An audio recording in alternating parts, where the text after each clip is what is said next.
Orientação da criança. Capítulo 6. O livro da natureza. Fonte infalível de instrução. Depois da Bíblia, deve a natureza ser o nosso grande guia. Para a criança ainda incapaz de aprender pela página impressa ou tomar parte nos trabalhos de uma sala de aulas, a natureza apresenta uma fonte infalível de instrução e deleite. O coração que ainda não se acha endurecido pelo contato com o mal está pronto a reconhecer aquela presença que penetra todas as coisas criadas. O ouvido, ainda não endurecido pelo clamor do mundo, é atento à voz que fala pelas manifestações da natureza. E para os de mais idade que necessitam continuamente dessa silenciosa lembrança das coisas espirituais e eternas, as lições tiradas da natureza não serão uma fonte inferior de prazer e instrução. Usado como manual no Éden. Todo o mundo natural destina-se a ser um intérprete das coisas de Deus. Para Adão e Eva, em seu lar edênico, a natureza estava repleta do conhecimento de Deus, cheia de instrução divina. Para seus ouvidos atentos, ela como que ecoava a voz da sabedoria. A sabedoria falava aos olhos e era recebida no coração, pois eles entretinham comunhão com Deus por meio de suas obras criadas. O livro da natureza, que estendia suas lições vivas diante deles, ministrava uma fonte inesgotável de instrução e deleite. Em cada folha da floresta ou pedra das montanhas, em cada estrela brilhante, na terra, no mar e no céu, estava escrito o nome de Deus. Tanto com a criação animada como com a inanimada, ou seja, com a folha, flor e árvore, ou com todos os viventes, desde o leviatã das águas até o menor animal em um raio de luz, conversavam os habitantes do Éden, conhecendo de cada um o segredo de seu viver. A glória de Deus nos céus, os incontáveis mundos nas suas sistemáticas revoluções, o equilíbrio das grossas nuvens, os mistérios da luz e do som, do dia e da noite, tudo era objeto para estudo aos alunos da primeira escola terrestre. Mais lições desde a queda. Se bem que a terra estivesse maculada pela maldição, a natureza devia ainda ser o guia do homem. Não poderia agora representar apenas bondade, pois o mal se achava presente em toda a parte, manchando a terra, o mar e o ar com seu contato corruptor. Onde se encontrara escrito apenas o caráter de Deus, o conhecimento do bem, agora se achava também escrito o caráter de Satanás, a ciência do mal. Pela natureza que agora revelava o conhecimento do bem e do mal, devia o homem ser continuamente advertido quanto aos resultados do pecado. A natureza ilustra as lições da Bíblia. Muitas ilustrações da natureza são empregadas pelos escritores da Bíblia. E observando as coisas do mundo natural, habilitamo-nos sob a guia do Espírito Santo para compreender mais amplamente as lições da Palavra de Deus. No mundo natural, Deus colocou nas mãos dos filhos dos homens a chave para abrir a tesouraria de sua palavra. O invisível é ilustrado pelo visível. A sabedoria divina, a eterna verdade, a graça infinita, são compreendidas pelas coisas que Deus fez. Devem-se animar as crianças a buscar na natureza objetos que ilustrem os ensinos da Bíblia e estudar nesta as semelhanças tiradas daquela. Devem procurar, tanto na natureza como na Escritura Sagrada, todos os objetos que representem a Cristo e também os que ele empregou para ilustrar a verdade. Dessa maneira, poderão aprender a vê-lo na árvore e na videira, no lírio e na rosa, no sol e na estrela. Poderão aprender a ouvir a sua voz no canto das aves, no sussurro das árvores, no retumbante trovão, na música do mar. E todos os objetos na natureza repetir-lhes-ão suas preciosas lições. Aos que assim se familiarizam com Cristo, a terra jamais será um lugar solitário e desolado. Será a casa de seu Pai, repleta da presença daquele que uma vez habitou entre os homens. A Bíblia interpreta os mistérios da natureza. A própria criança, quando em contato com a natureza, terá motivos para perplexidade. Não poderá deixar de reconhecer a operação de forças opostas. Aqui é que a natureza necessita de um intérprete. Olhando para o mal, manifesto mesmo no mundo natural, todos têm a mesma triste lição a aprender. Um inimigo é quem fez isso. Apenas à luz que resplandece do Calvário, o ensino da natureza pode ser aprendido corretamente. Por meio da história de Belém e da cruz, mostre-se quão bom é vencer o mal e como cada bênção que nos vem é um dom da redenção. Na sarça e no espinho, nos cardos e no joio, acha-se representado o mal que macula e deslustra. No pássaro canouro e na florescência, na chuva e no raio de sol, na brisa e no orvalho brando, em milhares de coisas na natureza, desde o carvalho da floresta até a violeta que floresce à sua raiz, vê-se o amor que restaura. A natureza ainda nos fala da bondade de Deus. Lições na sala de aula ideal. Como os moradores do Éden aprendiam nas páginas da natureza, como Moisés discernia os traços da escrita de Deus nas planícies e montanhas da Arábia, e o menino Jesus nas colinas de Nazaré, assim poderão os filhos de hoje aprender acerca dele. O invisível acha-se ilustrado pelo visível. Cultivar o amor à natureza. Que a mãe ache tempo para cultivar em si mesma e nos filhos o amor às coisas belas da natureza. Chame-lhes a atenção para as glórias espalhadas pelo céu, para os milhares de formas de beleza que adornam a terra, e então lhes fale daquele que a todas fez. Assim poderão guiar ao Criador os espíritos jovens, despertando-lhes no coração a reverência e o amor ao doador de toda a bênção. Os campos e as colinas, a câmara de audiência da natureza, devem ser a sala de aula das crianças. Seus tesouros devem ser o manual. As lições assim inculcadas em sua mente não serão logo esquecidas.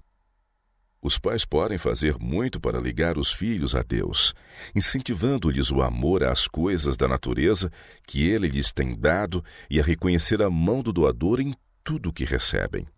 Cedo pode assim o solo do coração ser preparado para o lançamento de preciosas sementes da verdade, que a seu tempo brotarão e darão rica colheita. Unir-se aos pássaros em cânticos de louvor. As crianças devem, especialmente, estar em contato íntimo com a natureza. Em vez de se porem sobre elas as algemas da moda, achem-se elas livres como os cordeiros, para que brinquem à suave e amena luz solar. Mostrem-se-lhes os arbustos e flores, a relva rasteira e as altaneiras árvores, e familiarizem-se com suas lindas, variadas e delicadas formas. Ensinai-as a ver a sabedoria e o amor de Deus em suas obras criadas, e expandindo-se-lhes o coração com alegria e grato amor, unam-se elas aos pássaros em seus cânticos de louvor. Educai as crianças e jovens a considerarem as obras do artista por excelência e imitar as graças atrativas da natureza na edificação de seu caráter. Quando o amor de Deus conquistar seu coração, introduzam elas em sua vida a beleza da santidade. Assim farão uso de suas capacidades, a fim de abençoarem os outros a honrarem a Deus. Da natureza apontar ao Deus da natureza. Os filhos precisam receber lições que neles incentive a coragem para resistir ao mal. Da natureza, apontai-lhes o Deus da natureza, e assim se tornarão familiarizados com o Criador. Como poderei ensinar melhor aos meus filhos a servir e glorificar a Deus? Deve ser essa pergunta que ocupe o espírito dos pais. Se todo o céu está interessado no bem-estar da raça humana, não deveríamos ser diligentes em fazer tudo o que estiver em nossas forças para o bem-estar de nossos filhos? O estudo da natureza fortalece a mente. A glória de Deus se revela nas obras de suas mãos. Eis aqui mistérios cujo exame fortalecerá a mente. As mentes que têm sido usadas e abusadas pela leitura de ficção poderão ter na natureza um livro aberto e ler a verdade nas obras de Deus que as rodeiam. Todos poderão achar temas para estudo na simples folha da árvore da floresta. A haste da grama que cobre a terra com seu verde tapete de veludo, as plantas e flores, as majestosas árvores da floresta, as montanhas altaneiras, as rochas de granito, o oceano revolto, as preciosas gemas de luz que enfeitam os céus para embelezar a noite, as inesgotáveis riquezas da luz solar, as solenes glórias da lua, o frio hibernal, o calor do verão, as estações que mudam e se repetem em perfeita ordem e harmonia, controladas pelo poder infinito, eis assuntos que exigem profunda meditação para desenvolver a imaginação. Se o frívolo e amante dos prazeres permitir que a mente se demore sobre o que é real e verdadeiro, o coração não poderá deixar de se encher de reverência e adorará o Deus da natureza. A contemplação e o estudo do caráter de Deus, conforme é revelado nas obras por Ele criadas, abrirá um campo de meditação que afastará a mente dos divertimentos vulgares, degradantes e debilitantes. O conhecimento das obras e caminhos de Deus só poderemos começar a obter neste mundo. O estudo será continuado por toda a eternidade. Deus tem provido para o homem assuntos para meditação que porão em atividade cada faculdade da mente. Podemos ler o caráter do Criador nos céus em cima e na terra embaixo, enchendo o coração de gratidão e ações de graças. Cada nervo e sentido atenderá à expressão do amor de Deus em suas maravilhosas obras. A natureza e a Bíblia eram os manuais de Jesus. Sua educação, de Jesus, foi recebida das fontes indicadas pelo céu, do trabalho útil, do estudo das Escrituras, da natureza e das experiências da vida, os livros divinos, cheios de instruções para todos quantos neles põem mãos voluntárias, olhos atentos e coração sensível. Sua familiarização com as Escrituras mostra quão diligentemente os primeiros anos de sua vida foram consagrados ao estudo da Palavra de Deus. E perante ele estendia-se a grande biblioteca das obras criadas por Deus. Aquele que fizera todas as coisas, estudou as lições que sua própria mão escrevera na terra, no mar e no céu. Desviado dos profanos métodos do mundo, adquiriu da natureza acumulados conhecimentos científicos. Estudava a vida das plantas e dos animais, bem como as dos homens. Desde a mais tenra idade possuía um único desígnio: vivia para beneficiar os outros. Para isso encontrava recursos na natureza. Novas ideias de meios e modos brotavam-lhe da mente ao estudar a vida das plantas e dos animais. Assim se revelava a Jesus o significado da palavra e das obras de Deus, ao buscar compreender a razão das coisas. Os seres celestiais serviam-lhe de assistentes e cultivava santos pensamentos e comunhão. Desde os primeiros clarões da inteligência, foi sempre crescendo em graça espiritual e no conhecimento da verdade. Toda criança pode adquirir conhecimento como Jesus o adquiriu. Ao procurarmos relacionar-nos com nosso Pai Celestial através de Sua palavra, anjos se achegarão a nós, nossa mente será fortalecida, nosso caráter elevado e apurado. Mais tarde usado por ele em seus ensinos. O grande ensinador levou seus ouvintes em contato com a natureza, para que pudessem ouvir a voz que fala em todas as coisas criadas, e abrandando-se-lhes o coração e tornando-se-lhes impressionável a mente, auxiliava-os a interpretar o ensino espiritual das cenas sobre as quais repousavam seus olhos. As parábolas, por meio das quais gostava de ensinar lições de verdade, mostram quão aberto era o seu espírito às influências da natureza e como ele se deleitava em tirar ensinos espirituais do ambiente da vida diária. Os pássaros no ar, os lírios do campo, o semeador e a semente, o pastor e as ovelhas, eis com que Cristo ilustrou verdades imortais. Ele tirou também ilustrações dos acontecimentos da vida e fatos da experiência particular aos ouvintes. O fermento, o tesouro escondido, a pérola, a rede de pescar, a moeda perdida, o filho pródigo, a casa sobre a rocha e sobre a areia. Em seus ensinos havia algo para interessar a todo o espírito, para apelar a todo o coração. Assim, a lida diária, em vez de ser mera rotina de labutas, despojada de pensamentos elevados, iluminava-se e erguia-se pelas constantes lembranças de coisas espirituais e invisíveis.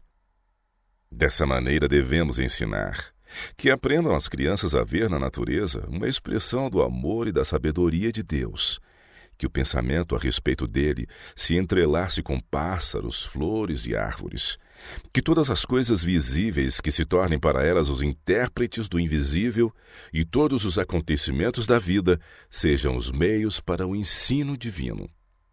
Aprendendo assim a estudar as lições que há em todas as coisas criadas e em todas as experiências da vida, mostrai-lhes que as mesmas leis que dirigem as coisas na natureza e os fatos da vida são as que nos governam, que foram dadas para o nosso bem, e que unicamente na obediência às mesmas podemos encontrar a verdadeira felicidade e êxito.